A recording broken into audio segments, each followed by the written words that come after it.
I could barely process what I was seeing when the brazen stranger approached our table. With shameless confidence, he reached for my wife's hand. My wife, flashing a smug grin as he said, "Why waste your time with this soft little man? Come dance with me, and I'll show you what being with a real man feels like." I didn't flinch. Instead, I stood with measured control and executed a move I'd practiced more times than I could count. The sharp crack of bones snapping rang out across the dining room, his howl of agony following an instant later as he crumpled to the floor, clutching his ruined hand. The restaurant was the kind of place reserved for those who measured their success in power and prestige. Subtle elegance radiated from every detail. Soft, golden light from overhead fixtures kissed the dark, gleaming mahogany tables. A pianist played something smooth and melancholy in the background. It was the kind of place built for celebrations and important meetings, but tonight to me, it felt like a cage lined with velvet. Across from me sat my wife, Amal, beautiful, poised, almost unnervingly composed. Her long dark hair had been expertly styled, and the deep red of her lips matched the gown that traced every curve of her body. From the outside, she looked flawless.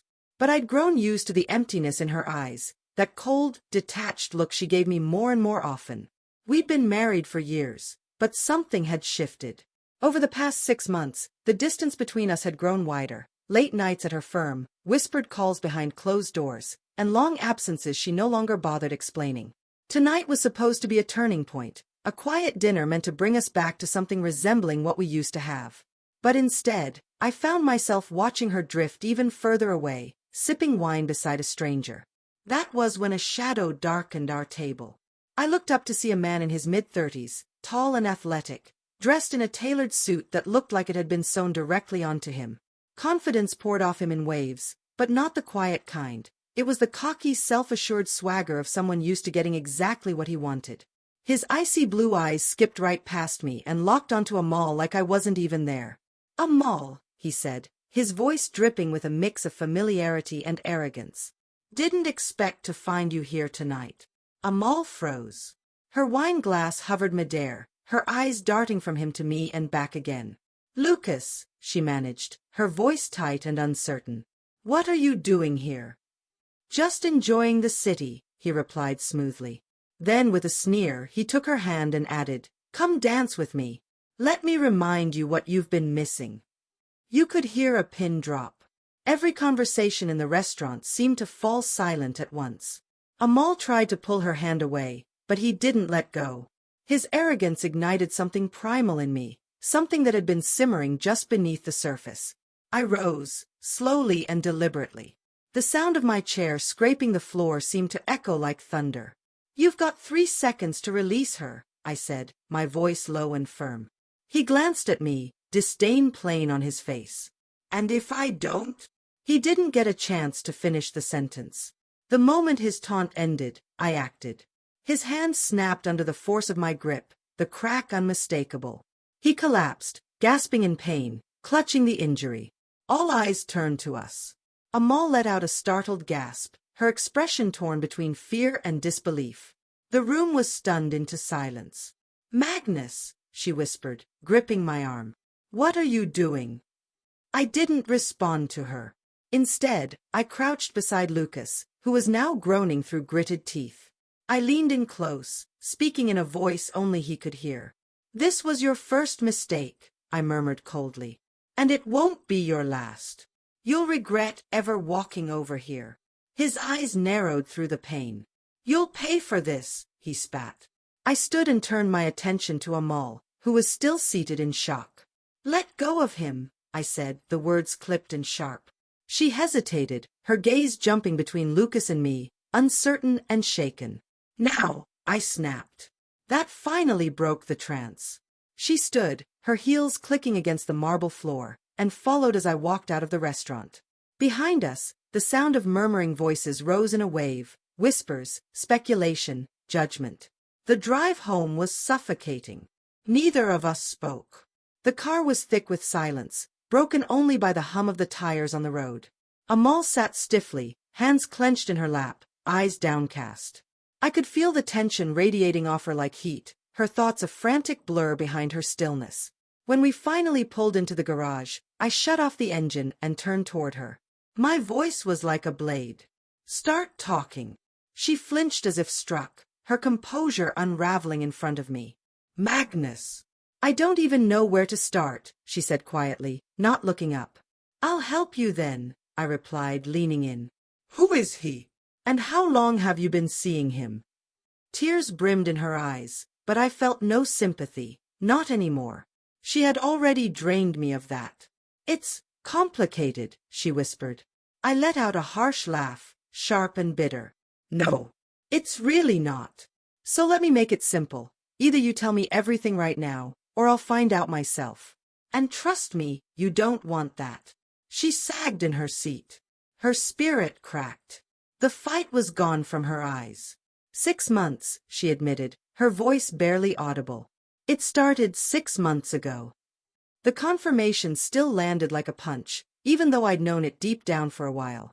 I inhaled slowly, steadying myself. What was tonight, then? I asked coldly. Some twisted performance? Was it supposed to humiliate me in front of everyone? Her voice shook. I didn't know he'd be there. I swear, Magnus. Don't, I cut in. Don't insult me. I saw your face. I saw the way you looked at him. You weren't surprised, just caught. She buried her face in her hands, and sobs escaped her lips, echoing in the tight space of the car. I didn't look at her. My eyes stayed fixed ahead as the storm inside me raged. I didn't just need answers. I needed strategy. The following morning found me alone in my office, the Geneva skyline stretching endlessly beyond the glass. The city shimmered under the pale light of dawn, but all I felt was a relentless storm brewing inside me, cold, calculated, and burning with betrayal. Amal and Lucas had played their hand thinking I'd crumble. They'd mistaken my silence for surrender. That was their first mistake. I began with Lucas. A quick dive into his digital footprint unearthed exactly what I expected. His social media was a carefully staged illusion, photos flaunting high-end watches, private flights, lavish getaways, all curated to impress. But when I peeled back the surface, the truth was far less glossy. Failed startups, messy court filings, and long-standing rumors of financial misconduct painted a different picture. This man wasn't invincible. Far from it.